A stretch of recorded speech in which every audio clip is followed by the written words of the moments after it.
اعوذ باللہ من الشیطان اللعین الرجیم بسم اللہ الرحمن الرحیم وبہ نستعین واللہ خیر ناصر ومعین قال اللہ تبارک وتعالی فی کتابہ المجید وہو اصدق القائلین وقولہ الحق بسم اللہ الرحمن الرحیم یا ایہا الذین آمنوا استجیبوا للہ وللرسول اذا دعاکم لما یحییکم۔ آداب زندگی میں سے ایک ادب اور ایک ذمہ داری شوہروں کے حوالے سے بیویوں کی ذمہ داری ہے، اور شوہروں کے وہ حقوق ہیں جو بیویوں پر واجب الادا ہیں۔ دیکھنا یہ ہے کہ شوہرداری کے آداب کیا ہیں، اللہ تبارک و تعالیٰ نے کون سے آداب، رسول اللہ نے کون سے آداب ذکر فرمائے ہیں ایک بیوی کے لیے کہ وہ کس طرح سے اپنے شوہر کے ساتھ زندگی گزارے۔ اس حوالے سے سب سے پہلی بات تو یہ ہے کہ خواتین کی شادی پر اسلام نے بہت زیادہ زور دیا ہے کہ خواتین جلدی شادی کریں اور شادی سے گریز نہ کریں۔ رسول خدا صلی اللہ علیہ وآلہ وسلم سے یہ روایت ہے کہ فرمایا کہ ایک خاتون حاضر ہوئی اور اس نے اپنی شادی کے حوالے سے عرض کیا کہ میں نہیں چاہتی کہ میں شادی کروں، میں چاہتی ہوں کہ عبادت کروں، اللہ کی بارگاہ میں نیکیاں بجا لاؤں، اللہ کی بارگاہ میں عبادتیں بجا لاؤں۔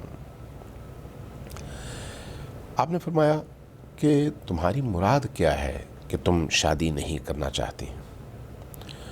عرض کیا کہ میں فضائل کسب کرنا چاہتی ہوں اپنی زندگی میں، اس لیے شادی نہیں کرنا چاہتی۔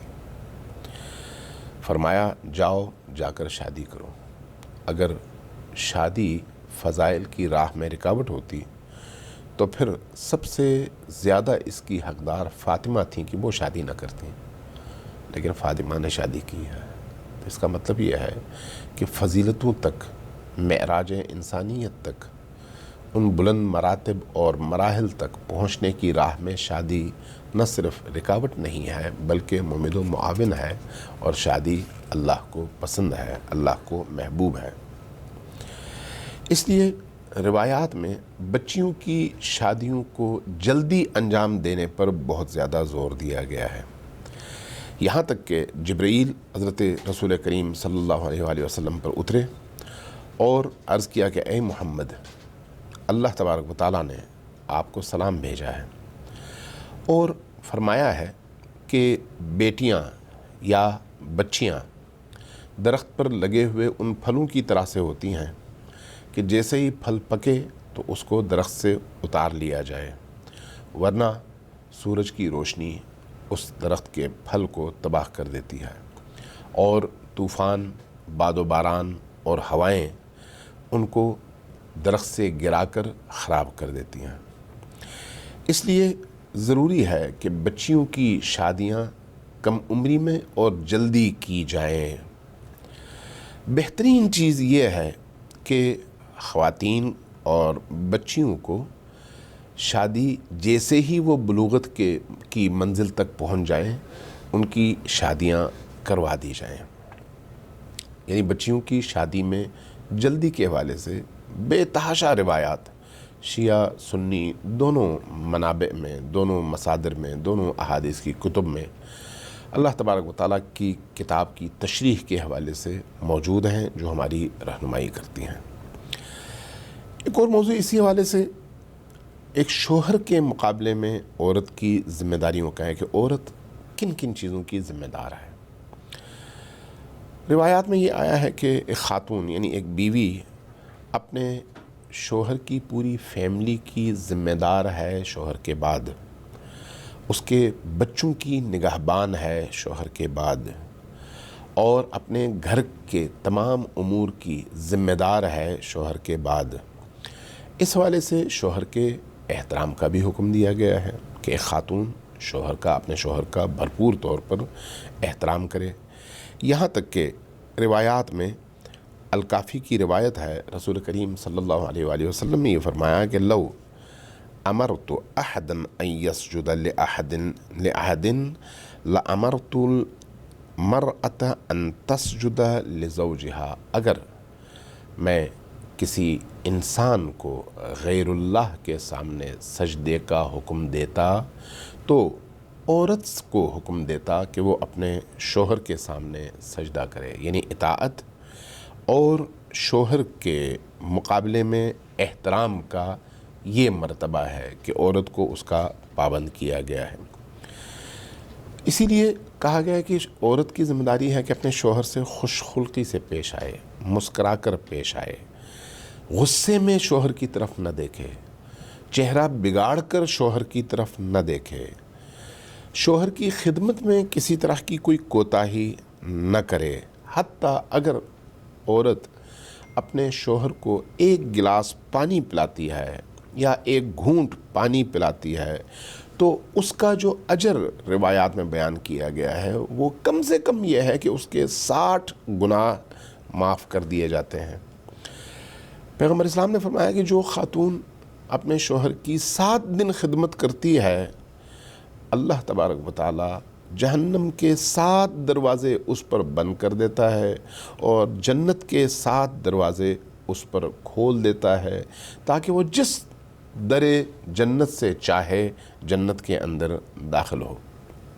ام المومنین حضرت ام سلمہ سلام اللہ علیہا پوچھتی ہیں نبی کریم صلی اللہ علیہ وآلہ وسلم سے کہ خاتون اپنے شوہر کی خدمت کیسے کرے؟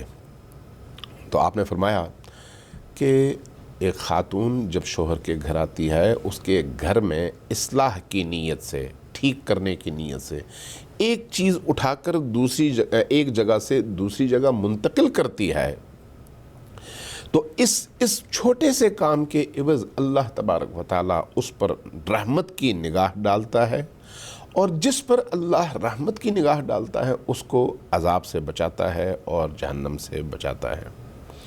اسی لیے شوہر کی اطاعت کا حکم بھی اتنے ہی محکم اور مضبوط انداز میں دیا گیا ہے۔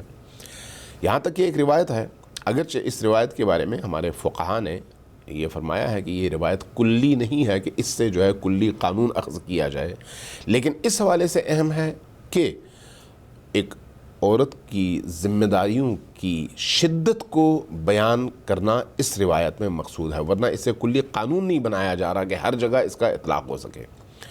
کسی واقعے میں کسی وجہ سے ایک میاں اور بیوی، شوہر کہیں جا رہا تھا، اپنی بیوی سے اس نے وعدہ لیا کہ جب تک میں واپس نہیں آتا آپ نے گھر سے نکلنا نہیں ہے، اور وہ شخص چلا گیا۔ اس اثناء میں اس خاتون کے والد مریض ہو گئے۔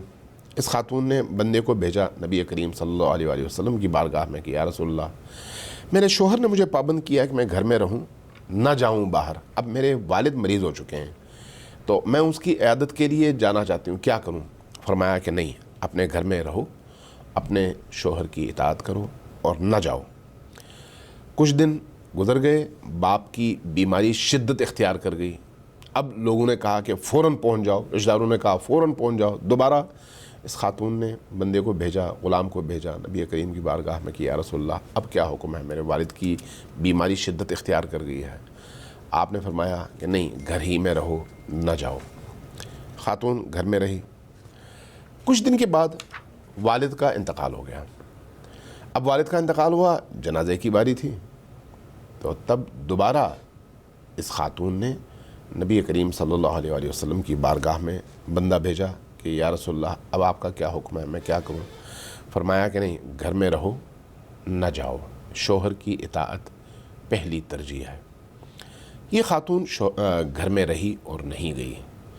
کچھ دیر گزری تھی کہ نبی کریم صلی اللہ علیہ وآلہ وسلم نے بندہ بھیجا اس خاتون کے گھر اور کہا کہ تم نے اللہ کے حکم کی اطاعت کی جس میں کہا گیا ہے کہ اپنے شوہر کی مرضی کے بغیر کوئی کام نہ کرو۔ تمہارے شوہر نے تمہیں پابند کیا تھا، تم اس پابندی میں اس طرح کے حساس مرحلے میں بھی گھر سے نہیں نکلی، اس لیے اللہ تبارک و تعالیٰ نے تمہاری اس اطاعت کے نتیجے میں تمہیں بھی بخش دیا ہے اور تمہارے شوہر کو بھی بخش دیا ہے۔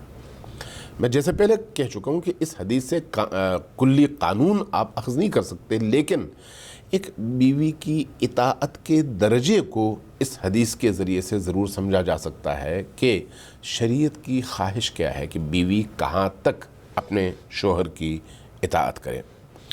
اسی لیے ایک خاتون کی اطاعت کے حوالے سے جب وہ اپنے شوہر کی رضامندی تلاش کرتی ہے، شوہر کو راضی رکھتی ہے، تو اس کو اللہ کے رسول نے بہت بڑے درجے اور بہت بڑے مرتبے کی نوید سنائی ہے۔ اس لیے آپ روایات میں پڑھتے ہیں کہ جب حضرت زہرا سلام اللہ علیہا کی شہادت ہوئی اور آپ کے تدفین کا وقت آیا تو امیر المومنین علی ابن ابی طالب علیہ السلام نے حضرت زہرا سلام اللہ علیہا کی طرف اشارہ کر کے ہاتھ اٹھایا اور فرمایا کہ بار الہ، میں اللہ کے رسول کی اس بیٹی سے راضی ہوں، اس نے کبھی کوئی ایسا کام نہیں کیا جس سے میں ناراض ہو جاؤں، میں اس سے راضی ہوں۔ تو یہ اس اہمیت کو بیان کرنے کے لیے ہے کہ ایک بیوی اپنے شوہر کی رضامندی کی راہ اختیار کرے تو اللہ تبارک و تعالیٰ کو یہ کتنا محبوب ہے۔ اس لیے اللہ تبارک و تعالیٰ نے دین اسلام میں عورت کو جہاد سے مستثنیٰ قرار دے کر اس کا جہاد گھر کے کام کو قرار دیا۔ فرمایا کہ جہاد المرأۃ حسن التبع لزوجہا، ایک خاتون کا جہاد یہ ہے کہ وہ گھرداری کرے اور گھر کو اچھی طرح سے سنبھالے، شوہر کی اور بچوں کی خدمت کرے اور ان کاموں کو انجام دے جن کے لیے اللہ تبارک و تعالیٰ نے بیوی کا انتخاب کیا ہے۔ یہی اس کا جہاد ہے، میدان جنگ میں جہاد سے وہ مستثنیٰ ہے۔ اس لیے جو خواتین اپنے شوہر کی بد اخلاقی کے مقابلے میں صبر کرتی ہیں ان کو اللہ تبارک و تعالیٰ نے بہت بڑے درجے اور مرتبے کا وعدہ کیا ہے ان خواتین سے۔ یہاں تک کہ جو خواتین اپنے شوہروں کو اپنے مہر کی رقم معاف کرتی ہیں ان کو اللہ تبارک و تعالیٰ نے 1000 شہداء کے برابر اجر دینے کا وعدہ کیا ہے۔ یہ بھی رسول کریم صلی اللہ علیہ وآلہ وسلم کی روایت ہے جو ارشاد القلوب میں منقول ہے۔ پوری روایت میں نہیں پڑھتا وقت کم ہونے کی وجہ سے، لیکن یہ ہے کہ اگر کوئی خاتون اپنے شوہر کی بدتمیزیوں، مظالم اور زیادتیوں کے مقابلے میں، ظلم کے مقابلے میں صبر کرتی ہے تو اللہ تبارک و تعالیٰ اس کو 1000 شہیدوں کا اجر دیتا ہے۔ اور اگر ایک خاتون اپنے مہر کی رقم شوہر کو معاف کر کے آزاد کر دیتی ہے تو اس کے نتیجے میں بھی اللہ تبارک و تعالیٰ اس کو 1000 شہداء کے برابر اجر عطا فرماتا ہے۔ اگر کوئی خاتون اپنے شوہر کی اطاعت ترک کر دے تو اس کے لیے جہنم کی نوید ہے۔ اللہ تبارک و تعالیٰ اس طرح کی مشکل سے ہم سب کو، ہماری خواتین کو، ہماری ماؤں، بہنوں، بیٹیوں کو بچائے۔ رسول کریم صلی اللہ علیہ وآلہ وسلم مدینہ سے باہر تشریف لے گئے تو ایک جگہ کچھ خواتین کو دیکھا جن کے جھگڑے ہوئے تھے شوہروں سے۔ آپ نے فرمایا کہ مجھے خبر ملی ہے کہ تم اپنے شوہروں سے جھگڑا کر کے بیٹھی ہو اور تم نافرمانی کر رہی ہو، جاؤ صدقہ دو، توبہ کرو اور اپنے شوہروں کی اطاعت کرو، ورنہ تم سب جہنم میں ہو، آگ میں ہو۔ خواتین رو پڑی، روتے ہوئے کہا کہ ہم تو کافر نہیں ہیں، ہم تو مسلمان ہیں، پھر کیسے جہنم میں؟ کہا کہ تم نے اللہ کا کفر نہیں کیا، اللہ کا کفران نہیں کیا، اپنے شوہروں کا کفر کیا ہے۔ چونکہ شوہر کا حق ادا نہیں کیا، شوہروں کو تم نے ناراض کیا ہے، اس لیے تمہاری سزا آتش جہنم ہے۔ وہ تمام کی تمام خواتین توبہ کر کے صدقہ دے کے رسول کریم کی بارگاہ میں حاضر ہو گئی اور اپنے شوہروں کو راضی رکھنے لگی۔ اصل جو بات ہے وہ یہی ہے کہ جس طرح سے شوہروں کو حکم دیا گیا ہے کہ بیویوں کا خیال رکھیں اور بیویوں کے تمام حقوق ادا کریں، اسی طرح سے بیویوں کو بھی یہ حکم دیا گیا ہے کہ وہ اپنے شوہروں کے حقوق کی ادائیگی میں کسی بھی طرح کی کوئی کوتاہی نہ کریں۔ یہاں تک کہ اگر کوئی خاتون اپنے شوہر کی دل آزاری کرتی ہے تو اس کی نماز، اس کی عبادات، ان میں سے کوئی بھی چیز قبول نہیں ہے۔ یہ روایات ہیں نبی کریم صلی اللہ علیہ وآلہ وسلم کی۔ اگر آپ چاہیں تو میں وہ روایات پڑھ دوں، لیکن ٹائم کم ہے اس لیے میں اختصار سے کام لے رہا ہوں۔ اسی طرح سے فرمایا کہ جو شوہر ظلم کی بنیاد پر اپنی بیویوں کو ستاتے ہیں ان کی نمازیں بھی قبول نہیں ہیں۔ یہ طرف ہی نہیں ہے، ایسا نہیں ہے کہ صرف شوہر کی اطاعت نہ کرنے سے بیوی پر یہ عذاب نازل ہو، لیکن شوہر اگر بیوی پر ظلم کرے تو وہ آزاد ہو، نہیں، ایسا نہیں ہے۔ شوہر بھی پابند ہے بیوی کے حقوق کی ادائیگی کا، اور بیوی بھی پابند ہے شوہر کے حقوق کی ادائیگی کا۔ اس لیے اللہ کی اطاعت شوہر کی اطاعت میں قرار دی گئی ہے۔ اس لیے کہا گیا ہے کہ بیوی کو چاہیے کہ وہ اللہ کی اطاعت کرے، کس راستے سے؟ شوہر کی اطاعت کے راستے سے۔ وہ اگر شوہر کی خواہشات کو پورا کرتی ہے، شوہر کے احکام بجا لاتی ہے، شوہر کی اطاعت کرتی ہے، تو اللہ اس سے راضی ہے۔ لیکن کیا یہ جو اطاعت ہے یہ مطلق ہے یا پھر اس کا کوئی دائرہ ہے؟ یہ ذہن میں رکھیے گا کہ جہاں پر شوہر بیوی کو اللہ کی نافرمانی کی راہ میں کسی کام پر لگانا چاہے، وہاں پر بیوی پر لازم نہیں ہے، نہ صرف لازم نہیں ہے بلکہ حرام ہے کہ وہ اللہ کی نافرمانی کرے شوہر کی اطاعت میں۔ لا طاعۃ لمخلوق فی معصیۃ الخالق۔ مخلوق کی اطاعت اللہ کی معصیت کر کے نہیں ہو سکتی۔ مخلوق کی اطاعت وہیں پر ہوگی جہاں پر اللہ کی معصیت لازم نہ آئے بلکہ اللہ کی بھی اطاعت ہو رہی ہو۔ تو اس لیے ایک بیوی تب تک شوہر کے احکام کی پابند ہے جب تک شوہر اس بیوی کو اللہ کے احکام سے منحرف نہ کرنا چاہے، اللہ کے احکام کو پامال نہ کرنا چاہے۔ امام صادق علیہ الصلوۃ والسلام کی ایک روایت ہے، اور آخری روایت میں بیان کر کے اپنی گفتگو ختم کروں گا۔